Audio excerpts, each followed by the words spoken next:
Tonight on MSU Inside Out, Lisa Lepore takes us behind the scenes of last week's KMSU auction. Derek Hackett walks us through the struggles and pressures of being a student in today's Minot housing market. We catch up with Francesca DeAngelis, a senior forward preparing for conference basketball. And Showdown Shane has all the stats and inside information on the upcoming UFC fights on the UFC Preview Show. All this and much, much more on this hour finale edition of MSU Inside Out. Welcome to this special year-end hour-long edition of MSU Inside Out. I'm Amy Olson. And I'm Kyle Patterson. Well, Kyle, it's been a great semester hosting with you. And thank you. So far, looking ahead at this week's episode, I'm going to be speaking with some of the organizers of KMSU's 14th annual auction, and you also have your own interview. I have Josh Sandy here for Beavertown Get Down, which takes place tonight. Well, something exciting too to look forward to there. Yep.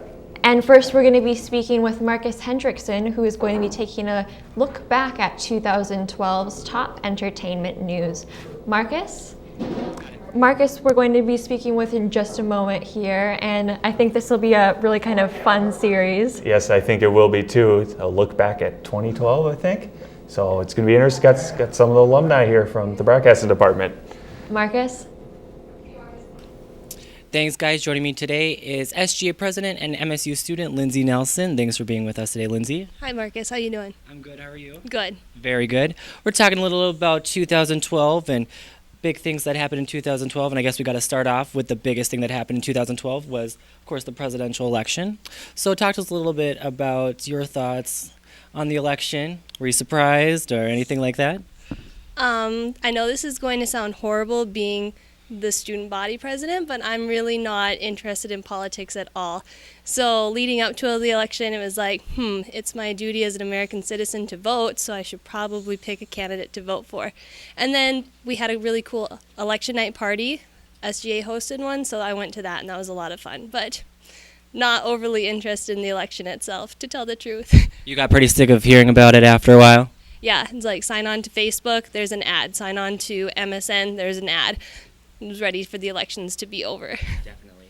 Next topic we're talking about was over the summer in London, the 2012 Olympics, Summer Olympics. Your thoughts on what happened there? Loved the Olympics. Watched them every night. My little brother is 8 years old. We made it a point to watch the gymnastics. It was his favorite event and mine too. So that was really exciting. I also love the swimming because they are just amazing athletes. That's ability that I would never have. So pretty proud of our athletes and the way they performed. Did you think that London did a pretty good job at hosting them? They did. It was the opening ceremonies were so cool, the closing ceremonies were cool, and then all the events in between. I mean, they did a really great job. And finally, as far as MSU is concerned, describe the fall semester and the year that was here at Minot State. The fall semester is like I blinked and it's over. I can't believe I'm getting ready for finals next week. Our SGA, we started out really strong and we're finishing really strong, and I hope that we can carry that energy into next semester. And any words of wisdom or your thoughts on the 2013 spring semester? I guess I'm just looking forward to it following a great Christmas break. Well, definitely. We all look forward to next semester. Next year, 2013, it's going to be pretty crazy. I don't know what's going to happen. No election, no Olympics, so I guess we'll have to make up some really good stuff to talk about. I'd like to thank Lindsay for being with us today. You can catch her in the SG office. I'm sure you're there day and night. Honestly, yes, I am. It's her home away from home. And now let's toss it back to the studio with, I think it's Amy.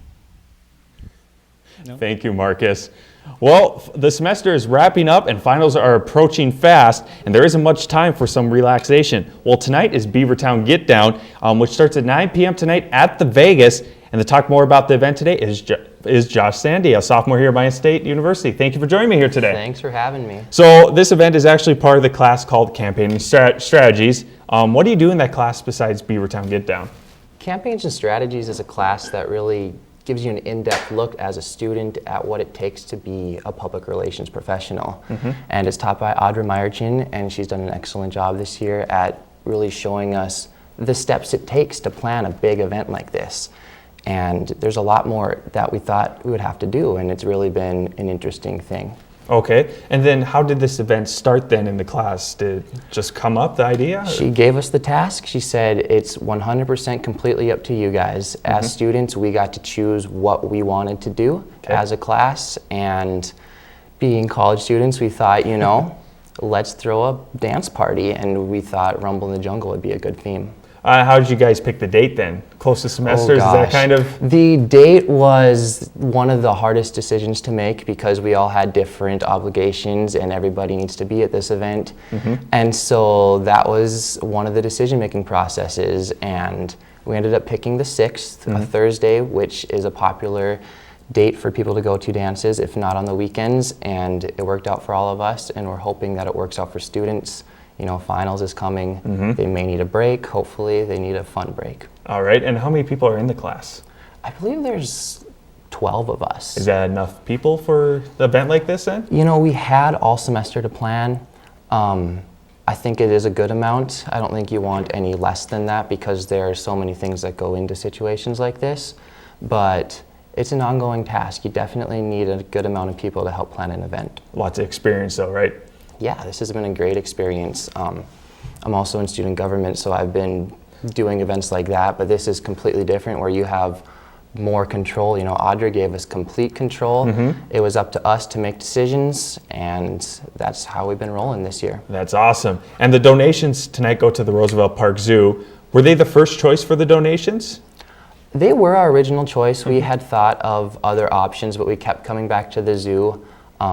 The flood is still very current and on many people's minds, and while many individuals have made a strong comeback from that, the zoo still has a long ways to go. They've gotten plenty of help, but it's such a task to come back from something like that, where we went there, we visited, they gave us a really nice tour, laid out what they needed done, and we decided let's go with them. They're definitely a worthy cause. All right, and then how much planning went into an event like this? So it's got to be a lot of work. You said 12 people, but there's steps you have to take. So did it take all semester to plan this? It did. It actually could have used maybe a little bit more time. Really? You always think in your mind, there's more I could do for this. There's more. We could go one step further.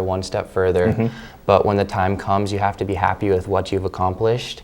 And we've worked hard on this, and we hope that we get a good turnout tonight because it is a worthy cause, and we really think we did a good job trying to set this up. All right, and then how did you promote this event then? Got to get it out there. The typical promotion ideas, hanging up posters. This isn't just an MSU event. The entire community is included in this. So we went around town. I think some people went out on Black Friday and put them in the cars. So that was a very big task for them. Other things were the Facebook, of course. You got to promote it digitally. And that's been very good. We've been posting on there every day. And then this was kind of something that I took on. It was an original idea where we decorated clothespins with little lizards and frogs and stuff, and we hid those on campus, on places you wouldn't think, on a staircase or something that it could connect to, with the posters on them. So we hope that really helped raise awareness as well. All right, and then you also advertised it on the radio too. I've heard lots of yes. commercials. Jamie Council made a wonderful PSA, and it is cool. It kind of starts out with in the jungle, just kind of chill, and then all of a sudden you're fist pumping to it. It was a really cool PSA, and that's out on WGO and 94.9, I believe. All right, and then getting away from that now, you're part of the track team here at Minot State University. Sure am. What events do you take place in? I am in triple jump, and I've been working on long jump this year as well. And then I run 400s, which, oh God. I ran 800s though in high school, so 400 has been okay. And so, those are my events. How does the track team as a whole look like then this year? We've been practicing since August. Really? And so we're very excited to get into season, especially being in the NSIC now. We have our conference, and we're really excited to go out and compete. Is it a very tough conference then, with all the colleges? The NSIC is one of the best track conferences in the nation, and so we look forward to the opportunity to represent Minot State there. And all right. Do you have anything else to add about Beavertown Get Down then? I just got back from blowing up balloons. It is going to be one sick event. We've got trees, we've got cardboard cutout animals, we've got balloons, as I mentioned. There's going to be food, snacks. It's going to be a good time. So take a break and come on out. All right, thank you, Josh. Just letting you know, Beavertown Get Down is starting at 9 p.m. at the Vegas tonight, and people 18 and older can come out, and it's $10 at the door and $3 drinks for 21 years and older, and all proceeds go to the Roosevelt Park Zoo. So thank you for putting on an event for that. Thank you. All right, thank you, Josh. All right, time to toss it the campus news with Piper. And Piper, I hear the state of North Dakota got some good reviews. Yeah, North Dakotans should be feeling pretty proud of themselves at this point because the state just won a very prestigious award. And I have that story now. If you All want right. to pay attention, but an online publication has ranked North Dakota as the best run state in the nation. North Dakota has the largest growth in gross domestic product. ND also has the lowest unemployment rate, listed at 3.5% in the study. The study determines how well states are run by looking at credit score, debt, taxes, exports, and GDP growth by sectors, as well as looking at things like quality of life, poverty, income, unemployment, high school graduation, crime, and foreclosure rates. All of the best-run states had certain characteristics in common, including well-managed budgets, high education levels, and low unemployment. The study also reports that each of the top 10 states had perfect or near-perfect credit rating. So congratulations to North Dakota on that. Wyoming, Nebraska, Utah, and Iowa were the next top-scoring states in line after North Dakota. Well, between a fortunate economy, rising population, and an unfortunate natural disaster, college life has become a bit more complicated in Minot. Derek Hackett has that story now. College students deal with plenty of pressure between homework, a social life, and their job. Life can be hectic and in some cases hard. But the students at Minot State University and other campuses across oil country have additional issues. If you're going to school full-time in Minot, you're almost being punished in a way because you're not working enough hours to compensate for the price of living. In a community where economic growth is at a record high and Taco John's is offering $15 an hour, college enrollment is decreasing along with affordable housing. You know, Minot is in such a dire housing crisis before the flood, and now you take a bad housing market and you displace a quarter of its population, and people are rebuilding. There's nothing anybody can do about that, not the schools, not the renters. MSU is trying to alleviate some of the pressure on their students to keep them in school and in homes. We're trying to figure out how do we satisfy this pressure, and I think it's working okay, but we have to be very vigilant about that because housing has been one of probably the most pronounced problems we've faced since that flood. With the addition of man camp style homes and on-campus condos, the university housing space is still filled to capacity, and with rent increasing, students are sometimes forced to other options. I was considering probably about a year or two ago taking a year or two off from school and working in the oil fields and making $50,000, $60,000 a year or whatever, and just putting it all away in savings. Even in an economy that is the envy of the nation, students still have to find a way to survive. For KMSU, Channel 19, I'm Derek Hackett. And Minot State University is taking proactive steps to lighten the burdens of housing costs.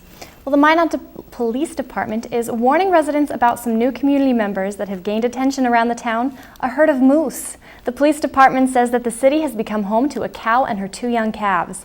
The department says that they have been working with the North Dakota Game and Fish Department on the matter and urge residents to let the moose be. Animal Control Officer Dick Schnell says the mother could become defensive if she feels her young are being threatened.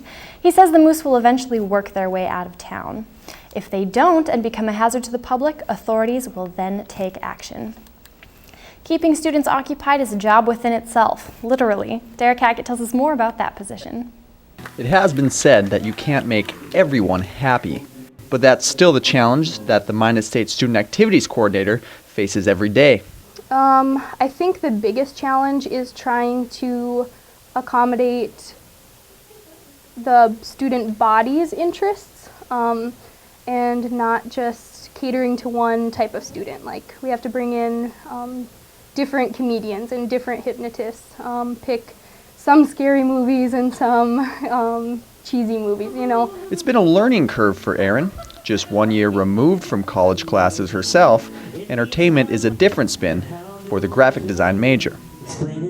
I do a lot, even though we do have a director of public relations, I still help out in that area, helping them see how a poster could be better. Despite the unique pairing, Erin finds herself using her education every day as a creative director, a social media guru, and sometimes even a technician. Like the PR person does the posters, but I still do the TV screens and I do the Facebook, get everything on the calendar, stuff like that. And it's stuff like that that brings Erin to work every day. Definitely, yeah, I love it. For KMSU Channel 19, I'm Derek Hackett. For a list of upcoming activities, you can visit MSU's activities calendar. And Minot State students were chilling for a reason a few weeks ago while raising awareness for the area's homeless. It was the 10th annual Friesen for a Reason. Kyle Patterson reports on why this year's event was more pertinent than ever.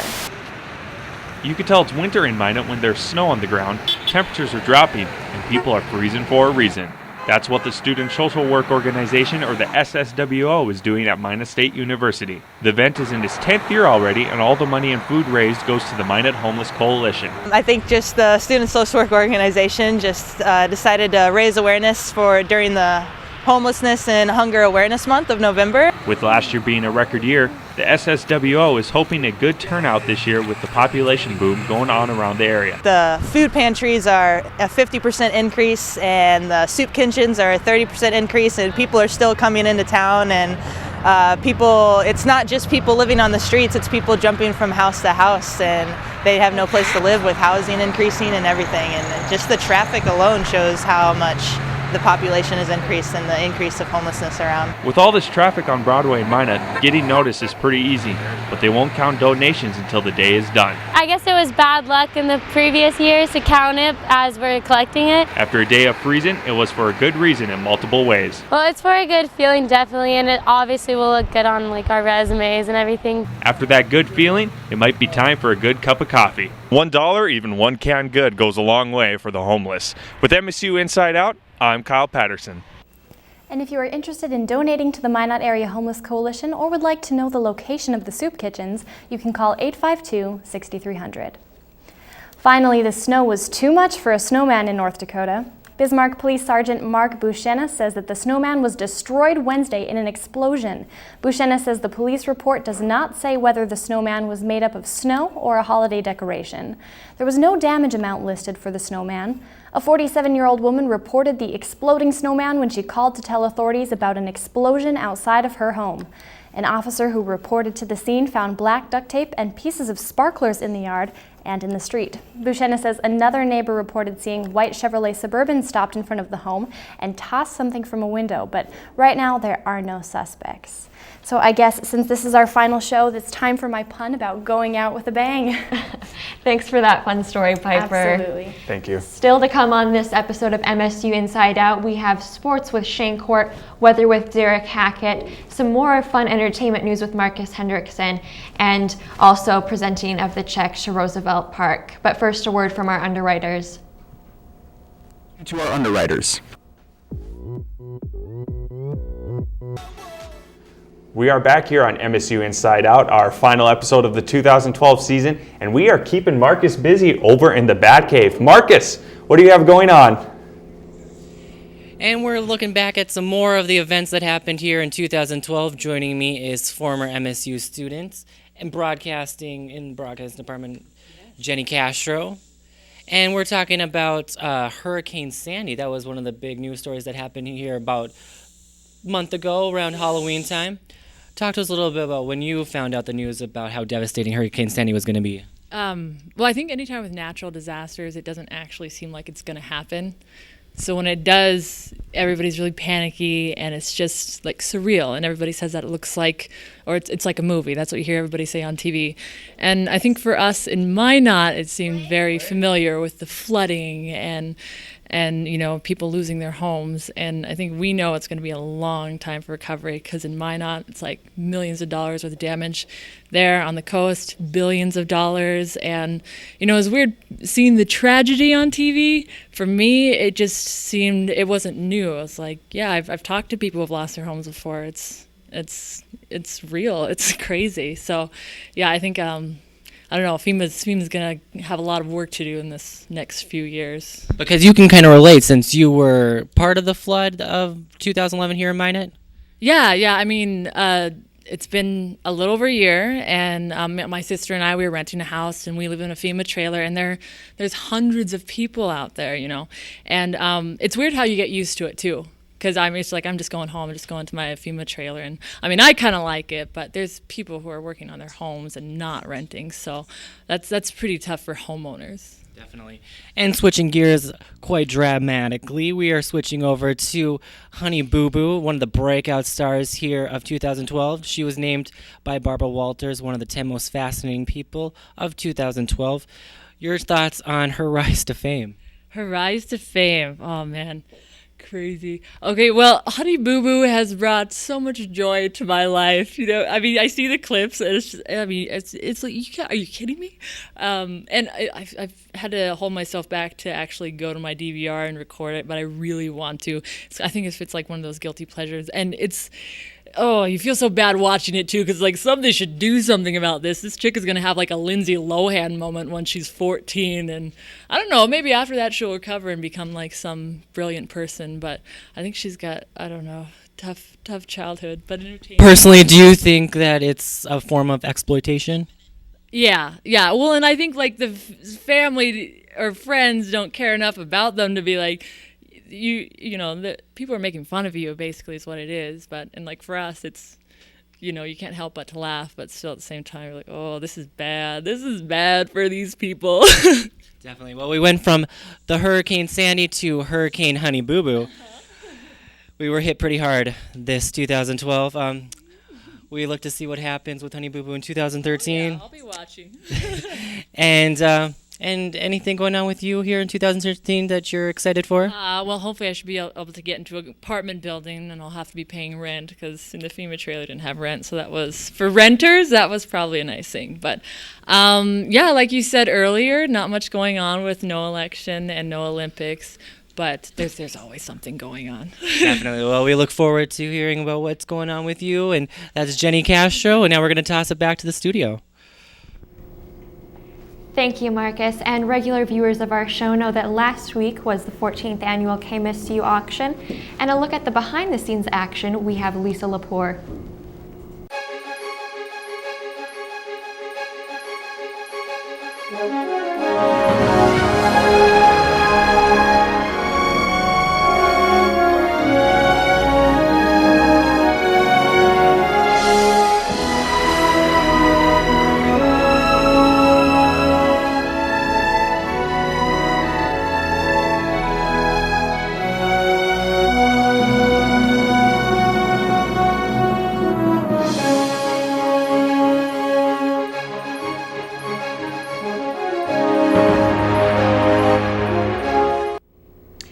Today with one of the coordinators of the KMSU auction, Candace Brecky, and student organizer Clay Callis. Thanks for being here today. Well, we just saw that the majority of the action in the auction takes place behind the scenes. So how long did the planning for the auction take place?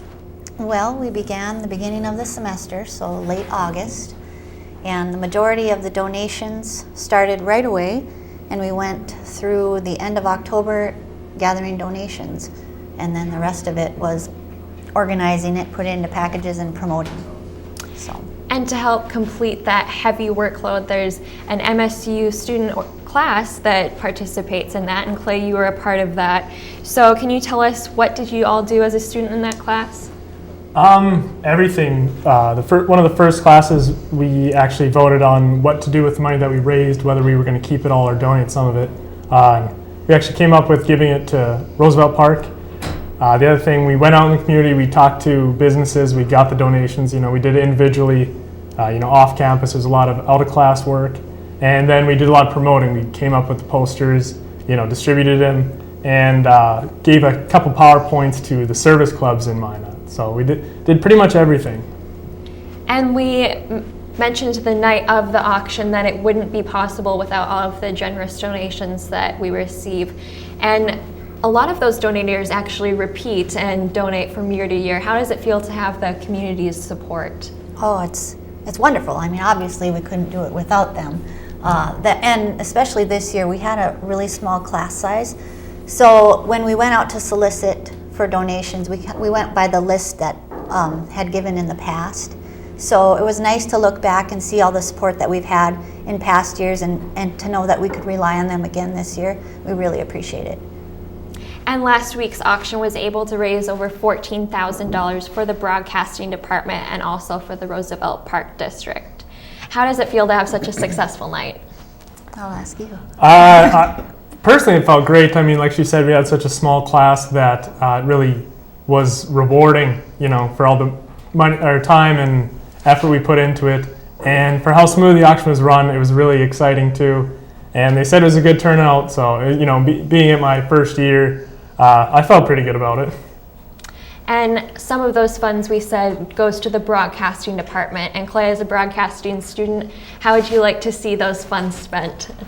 Well, everyone says they need new equipment, but I personally would like to go on a trip next spring. And looking back at the evening as a whole, Candace, did you have any favorite or moments or a highlight of the night? Oh, wow. Well, everything. It still amazes me after I've been doing this for a few years, helping with the auction, and it still amazes me how it works and behind the scenes, how everything, just comes together. And I love watching the talent and you guys learning and everything, and it's just fast paced, and the whole thing is just so exciting, and it's great to be a part of it. Any highlights of the night for you, Clay? Just the talent. They say a lot of things that I thought were really funny. The focus on the pencils in every package, and yeah, just the take and give between the talent was really funny, I honestly thought. And Candace, this was your third year organizing the auction. How has the process changed for you? Well, it's fun to see actually, because I started as a student back when they had the first couple of auctions. So I've seen it come full circle. Huge adjustments, and we learn something new every year, and we try to make adjustments, and every year it just keeps getting bigger and bigger. And the technology changes, and with the technology we try to change, and hopefully by raising the funds we can continue to do that. So. And can we look forward to having you on board for next year? I'm not sure. You're going to have to ask the powers that be that one. And it's never too early to start planning for next year. When do you expect that planning will begin? Well, I think the students prepare for it in the spring semester as far as learning more things and learning more about promotion and production and everything else. So it's thought about year round, but we really do hit the ground running beginning of fall semester. So. And we mentioned that a portion of the proceeds, 10%, goes to the Roosevelt Park District. Clay, how did your class decide that they would be the beneficiary? We actually had a couple options, and then I actually brought up the idea to give it to Roosevelt Park just because I know Minot's only outdoor pool, and I thought that was something last summer with having an actual summer where we had, you didn't really have to deal with the flood. I know that was something that people missed, and I heard, my friends and some of the younger kids talk about how they wanted to do that, so I thought, what better idea, because Oak Park got that grant, and why not give some money to Roosevelt? And one of the things we said that impacted Roosevelt Park so greatly was the flood. And actually last year, 100% of the auction's proceeds went to flood beneficiaries. Candace, how was that a great experience for you last year? It was awesome. It was just awesome. Just the fact that the students were willing to work so hard and give it all away. It was really touching. And then the fact that we got to give it to more than one family. We thought in the beginning we were just going to share it with one family. There was a video contest of sorts, and that was decided upon, and we raised enough to give to more than one. And then Minot Automotive Center stepped up and they matched us with $10,000. It was great. And the fact that even this year, some of those businesses that were affected and some of those businesses that were flooded themselves still gave to the auction this year. So that's really nice to see too, that they support us even when they were affected.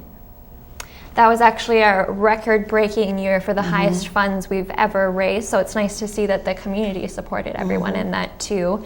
And what are we going to do going forward to maybe break that record again? Clay, any ideas? I think a big thing was the number of students in the class getting the right number up to the businesses who previously donated, and having all the help that we did from experienced people in the auction. Like we had Aaron behind the scenes. He did pretty much all the graphics, which allowed everyone else in the class to focus on really the donations, and that was really a big part of it. And it's pretty intimidating right away to go to businesses and ask, for donations, but a lot of them already knew. Like she said, we went to previous donors, and it was a really good experience to get used to talking to people. I think that's going to be the key, especially with all the oil boom and the oil money. Maybe we can expand a little bit and get to maybe some more rural areas, or just out of town, some people that still get our channel. So I think that's going to be one thing that we'll try and do. Well, hopefully next year will be that record-breaking year, and thank you for being here today and for all of your hard work with the auction. Thank you. Thanks. Coming up next on the program, we will be actually giving the check to a representative from Roosevelt Park. Thank you to our underwriters. I'm joined today by Ron Merritt, a representative from Roosevelt Park, and continuing joining us on the program, we have one of the organizers of the auction, Candace Brecky. Thanks for being here today. Thanks for having me. So Ron, how does Roosevelt Park feel? I know that they're very appreciative of all of the community support. How will these funds help you all to move forward? Well, we accomplished a lot last summer through the fall, and in this time of the year we're still working on projects. Roosevelt Park, we didn't have much accomplished last summer. We removed silt and debris and kind of smoothed things out, and we're working on plans to put everything back together this upcoming construction season. So we have everything from Roosevelt Park Pool on one end of the park, Roosevelt Park Zoo on the other end, the open green space. We have tennis courts, playgrounds, and there's a public restroom that needs to be renovated, irrigation. The area is used for large events, so there's electrical pedestals in the park that need to be replaced, so lots of work to do over there. Personally, I think that one of the most haunting images of the flood was the image of the Roosevelt Park water slide going down into all of the flood waters. That obviously really affected the park. Do you have any idea about when we can expect the Roosevelt Park pool to be back up and running? Yes, contractors have actually started working over there, and we are planning on having that open the 1st of June. So they're going to work through the spring and hope for early spring, and we're going to be able to open it up on time this year. And Candace, I know that you are here today to help present Ron with a check for $1,400. So because of the funds that we raised this year through the auction, we were able to allocate 10% to Roosevelt Park, and I'd love to present this check to you. Thank you. Thank very, you so very much. And we hope this helps in your effort to rebuild, and it's just a very, very important part of our community, and we're glad we can help a little bit.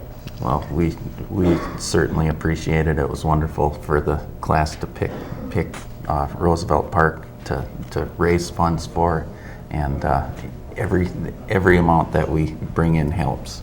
So we're very appreciative. It will go to good use. Well, thank you very much for both of you being here today, and good luck with the rebuilding process. We hope to get back into Roosevelt Park very soon. And coming up, we have Derek, who is going to be talking with us about the first look at weather. Thank you, Amy. Let's take a first look at Thanks, Amy. a look to the This past. goes to you. Take a peek at our almanac. In Minot, today's average is usually about 26 degrees at this point in time. Our highest being in 1939 with 66 degrees. Our lowest in Minot came in 1994, negative 23 degrees. In the Williston area, similar story, 27 being about the average. 63 is the high, again in 1939, and the low was 30 below in 1972. And in the capital city, a little bit higher than us down there on average at 29 degrees. The high, though, about at par, 66 degrees, came once again, 1939, a good December we had back then. And our low was about negative 23. As we take a look at Minot right now, 26 degrees. We're right on average with our usual temperatures. Clear night tonight, not a whole lot of clouds. That'll make it a little bit cooler as of right now without that cloud cover keeping the heat in. We'll have about a quarter moon. Sun is already set at about 4:51 this evening. We're looking at some light wind, 8 miles an hour. Gusts can be up to 15 to 17 miles per hour. But not too bad, fairly calm. It feels like 17 degrees Fahrenheit, of course, for you Canadians. It's pleasant, but not terrible. Let's take a look at what Friday brings as far as temperatures. We're looking at some snow tomorrow. Highs are in the 20s in some cases, like Dickinson, 32 degrees will be the high there. 30 to 20% chance of snow across the state. Let's kind of break that down, see where this snow is coming from on our map, more of a national map. Here real quick. Let's take a peek at our national map. Well, there it is. We can see the snow that'll be coming in tonight and tomorrow is coming from the Rocky Mountains right here. Heavy, heavy snow in the Rocky Mountains, great for snowboarders. And that'll be pushing all in between this like a train on tracks between our two low pressure systems, and that should be settling right to south central to southwestern North Dakota. But let's take a look at tomorrow night then. As an overlook here, we're looking at snow all over the west and central North Dakota. 30% chance in Minot, a low of 13. It'll be slightly breezy, 10 to 15 miles an hour, guys. So that's a first look. We'll look at the rest of the weekend a little bit later, though. All right, sounds good. Thank you very much, Derek. Absolutely. Well, speaking of winter heat, it's getting close to Christmas and stuff like that, but there's still sports in the air. Lots of sports, Amy. And Shane, I hear the basketball season is starting to pick up for the Beavers, and they played quite a few NSIC rival games already. Yeah, they played UMary, the girls, and the guys, and of course, we're doing both those games tomorrow. Yep. And I will get into the guys' game, how they did on the weekend right now. All right, thank you. The Minot State men's basketball team lost its first ever Northern Sun Conference game as UMary beat them 77-65 on Saturday. It was a combination of solid University of Mary defense and cold shooting by Minot State in the second half that spelled disaster for the Beavers. The Marauders outscored Minot 49-37 in the second half as the Beavers shot just 38% from the field. Alex Dorr led all scorers with 23 points and added 9 rebounds for the Marauders, while the Beavers got 15 points and 8 rebounds from junior guard Chris East. Our very own Francesca DeAngelis sat down with head coach Matt Merkin to get his take on this game and the season so far for the Beavers. The sign of a good team would be the ability to make some changes, to recognize your weaknesses and your mistakes, address those immediately, and then play better basketball. We've spent this week trying to work on those things on both sides of the court. We've become better defensively. We understand a little bit more what our game plan is this week. As a coaching staff, we've tried to make sure that we make things a little bit more clear to our guys because we're all in this together. It's our job to make them play better, to give them a game plan. It's their job to execute it, but we have to present it in a way where they can understand it and they can execute a little bit better than we did last week. We've got a lot better this week on the defensive side of the court and on the offensive side of the court. We'll have 2 more practices still where we'll go over some things on both sides that we need to improve on. Excited to get back out on the court this afternoon and work on those things, and excited to be at home this weekend. It'll be 2 tough games at home for both the guys team and the girls team. So we hope that everybody can come out and cheer us on and give us some excitement in the Dome on Friday night and Saturday nights, and hopefully we can get a couple wins this weekend. Minot State returns to action tomorrow as they host Minnesota State Moorhead starting at 8 p.m., then face Northern State on Saturday starting at 6 p.m. Both games are at the Dome. The Minot State women's basketball team opened up their Northern Sun Conference season a little differently than the men as they squeaked by University of Mary with a 74-73 victory. The Beavers' defensive effort in the second half turned an 11-point deficit into a win. Minot State held the Marauders to just 29% shooting and only a single three-pointer after U of Mary knocked down 8 in the first half. The ladies were led by junior forward Carly Bogue as she poured out 31 points and added 4 rebounds. This great effort led her to win the Player of the Week honors in the Northern Sun Conference. To get an inside look at Bogue, we take a look at what it takes to be a Player of the Week. Francesca DeAngelis has more. Hustle and hard work is what the Lady Beavers proved this past weekend after defeating their newly found rivals. But one Lady Beaver accomplished more than just a win. Went into the game just wanting to win. We knew what we had to do to get it, and we did. We didn't execute all our sets, but we got the win, which was good. I didn't go in expecting to score 31. I couldn't have done it without my team, obviously. Fellow teammate Lauren Safransky, Carly Bogue does not seem like the type to boast. I think it's awesome to have that happen, especially to one of our players. You know, Carly, as a player, she works really hard. She's a dominant player. Although it was a challenging weekend for our Lady Beavers, Minot State still walked away with their first conference win and a Player of the Week. I'm Francesca DeAngelis, reporting from MSU Inside Out, Channel 19. Now, Division II athletes require a certain quality to them, and one senior basketball player has just what it takes to succeed. Our very own Derek Hackett has more. Shot after shot after shot. That's how this Minot State University senior guard spends her free time. I can't go on a day without knowing that I've shot, because then I feel like I could just be lazy the rest of the day. As long as I went to go put up a couple shots, I'm fine. I hate these. I don't know, I'm in a hump right now, so I'm trying to get out of that. But I just need to, because I've been sitting out for so long, I'm trying to get out of, learning how to play structured basketball. I gotta shoot. During season, it goes down to maybe an hour outside of practice hours, but off season, it could be from 3 to 4 hours. I would have done less if it was 15. I want to get out of this little hump and just start playing like I normally do. A hump that the franchise is willing to lift, battle, and shoot her way out of. For KMSU Channel 19, I'm Derek Hackett. Franny and the Lady Beavers will be at home tomorrow against MSU Moorhead. Game time is 6 o'clock. The UFC returns this weekend with 4 free fights on Fox. The main event features a lightweight battle between Benson Smooth Henderson and Nate Diaz. We have all your picks and predictions in this week's UFC Preview Show. The UFC Preview Show with Showdown Shane. Welcome to the UFC Preview Show. I'm your host, Showdown Shane. UFC on Fox 5 goes down this Saturday in Seattle, Washington, featuring a lightweight battle between Benson Smooth Henderson as he defends his belt against Nate Diaz. Let's take a look at my breakdown of the co and main event of the evening.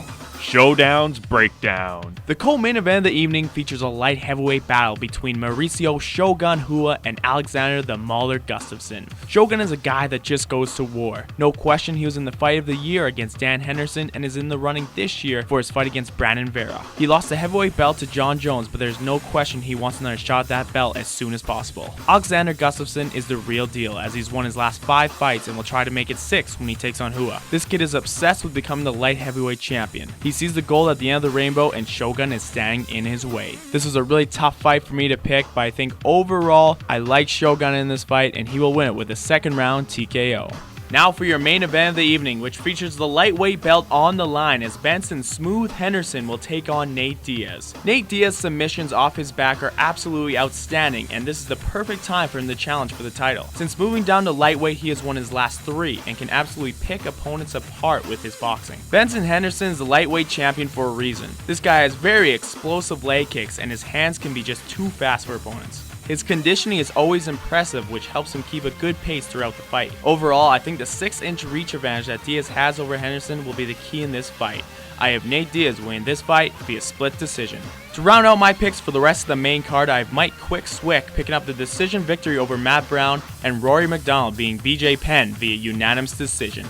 There's a look at my breakdown of UFC on Fox 5. Don't forget to check out this stack card live this Saturday starting at 8 p.m. Eastern, 5 p.m. Pacific on Fox.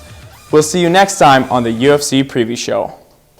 You can catch all 4 of these live fights on Fox starting at 7 p.m. or come join me at the Bin where I'll be watching them. So guys, I forgot to mention the hockey team also plays tonight. Right for this, I'll be going announcing that. And of course, like we mentioned before, basketball games tomorrow. Yep, with you, me, and Juan. Juan, right. Yep. All right, thank you, Shane. Thank you, guys. Everyone will have to tune into that. But first, we're going to hear with the final installment of this year's entertainment news with Marcus Hendrickson.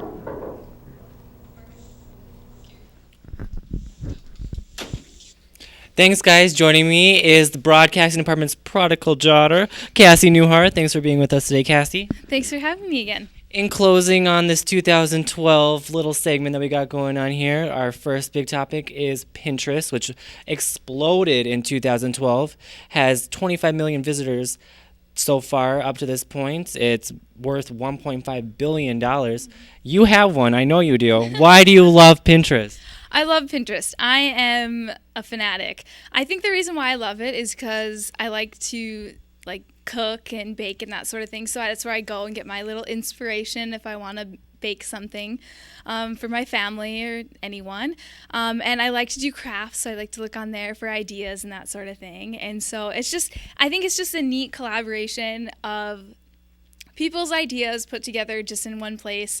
And I'm an organizational freak, and so just having the little boards and everything to make it all organized in whatever kind of way you want to is just really neat and just kind of like a fun little hobby to do. Have you done any of the things on there? Have you made any of the special cool looking things? I have done some baking and some cooking and some different crafts that have actually turned out quite well. But some of the stuff, some of it's difficult, but it's just fun to do. And I think that's what just everyone needs to have is a little bit of time to relax and do something. Would you say you're addicted? I would say that I am addicted, but just don't tell anyone about it. Of course. Switching gears somewhat, we had some big couples here of 2012, the first one being Kim and Kanye. Your thoughts on their budding relationship? Well, I don't really pay that much attention to, the celebrity relationships, but when my mom does have E! Entertainment on tonight or whatever on TV, I do hear about the relationship. It's just, they're another couple. It's just a relationship. Everyone, I don't know, it's not a huge deal, but... Well, and you're in a relationship, and you've been in a relationship now for almost over 3 years. Two, encroaching on 3. Another couple that's been going on for quite some time, Justin Bieber and Selena Gomez. They kind of had a little tussle here over Thanksgiving, but now they're reportedly back together. Little advice for them on the turbulations of being in a relationship? I guess I didn't know that they were back together, but I guess, every relationship has an up and down, and they probably just hit a bump in the road. What can you do? They're just normal people. How can you not expect to not have a bump in your relationship? And they're probably busy people that, don't have enough time to spend with each other, and that probably put a strain on their relationship. But if they can work it out, that's fine. I mean, good for them if they can, so... Well, they are the biggest couple in Hollywood, but are soon to be replaced by this new couple, Taylor Swift and Harry Styles from One Direction. Reportedly, something's going on there. Taylor Swift's been noted as being quite the lady man snatcher-upper, so your thoughts on her? Well, I feel like she's been in a lot of relationships in 2012, but I'm thinking that she's just going to keep this one around because of his accent and maybe because he's from England. I don't know. Would that get you, the English accent? I think so. Yeah, a little bit of an accent would be, icing on the cake. But I think that if they can work out the relationship, that's whatever. Beautiful. He's pretty young though, so how can... I don't know. She's my age. She's a cougar. Yeah, she just likes him young, I guess. And we can't talk about 2012 without talking about the 2 biggest songs of 2012, Call Me Maybe and Gangnam Style. You've heard these songs repeatedly to extreme end, I'm sure. What made them so big? I think Call Me Maybe, to be honest, this is my personal opinion. I don't really like the song because it's kind of annoying. But... I think it was big because she's a young girl. She had that little one hit kind of wonder, and I feel like that's the same as Gangnam Style, but they keep, if someone likes it, obviously they're going to keep going with it. People are going to still keep listening to it. I just don't really follow it, I guess, that much, but I think they're probably just the one hit wonders, but if it makes some money, then I guess all the more power to them. Wow, you couldn't have said it any better, Miss Newharth. She knows quite a lot about 2012. If you want to find something to get her for Christmas, I'm assuming Taylor Swift or Carly Rae Jepsen CDs would be perfect. I can't go wrong there. You can see her around Minot. She's all over the place. She might even be on campus once in a while, but we appreciate you being here today, and happy 2013. Thanks, you too. Good luck. Now let's toss it back to the studio with our hosts. All right, thank you, Marcus, for that. That was quite interesting. A very good interview by Marcus.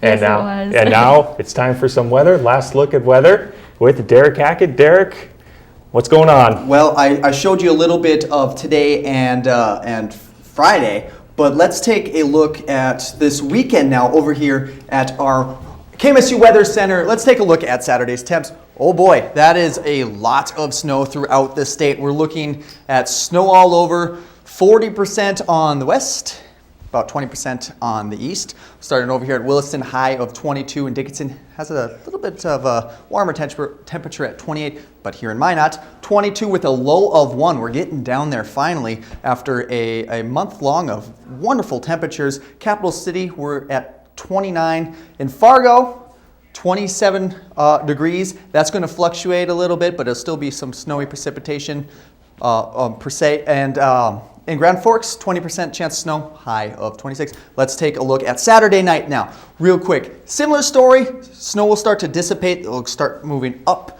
towards Canada a little bit. And we're looking at, once again, 1 degree here in Minot. Getting down to the zeros, not really comfortable. It's going to feel a little bit chillier. Wind will be rolling around at about 9 to 12 miles an hour. As we look on the west side, Williston, 40% chance of snow. Fairly decent chance that they will get some snow over there. Lots of travelers over there, so caution when you drive. 9 degrees in Dickinson, and on the east side, 2 degrees in Fargo, 1 below in Grand Forks, but lucky for them, they won't have any snow. They'll have some clouds, but it'll be very chilly. Let's take a look at Sunday. There's the sunshine we've been looking for all weekend, but bad news with good news. 9 degrees is the high, 4 degrees is low. Not a whole lot of room to fill there in Minot, but good news is there'll be some sun. You'll have plenty of visibility that day. Still some snow down here in Fargo, 20% chance with a high of 17. They get a little bit more warmer over there, but not terribly. Grand Forks, high of 11, low of -1. Not real comfortable towards the evening. And over here in Wilson, high of 13, low 17. Dickinson, some sun, but still some chilly temperatures at 16 degrees. Now let's take a look at our extended forecast. Yeah, there it is. Extended forecast. Let's go with extended forecast. Why not?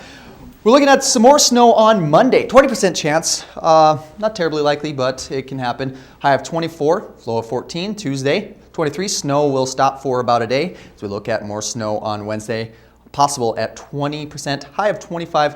Low of 10. Not a great weekend, but could be worse. Could be, and awesome job, Derek. You're right. Yes, very awesome job.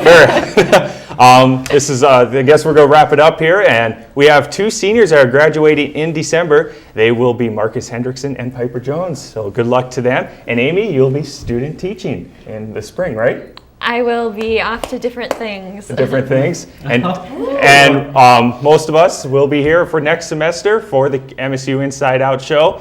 And then we're going to have lots of fun, and it was a lot of fun with you, Amy, and Piper, and Marcus. Tons of fun. Tons of fun. So with that, we're going to wrap it up with the Song of the Week, and the Song of the Week is We Take Care of Our Own by Bruce Springsteen. And with that, we wish you a Happy New Year and also Merry Christmas here from MSU Inside Out and everybody in the back. And Neil Roberts is hiding behind there, so he won't come out. So with that, thank you very much, and we'll see you guys next year in 2013.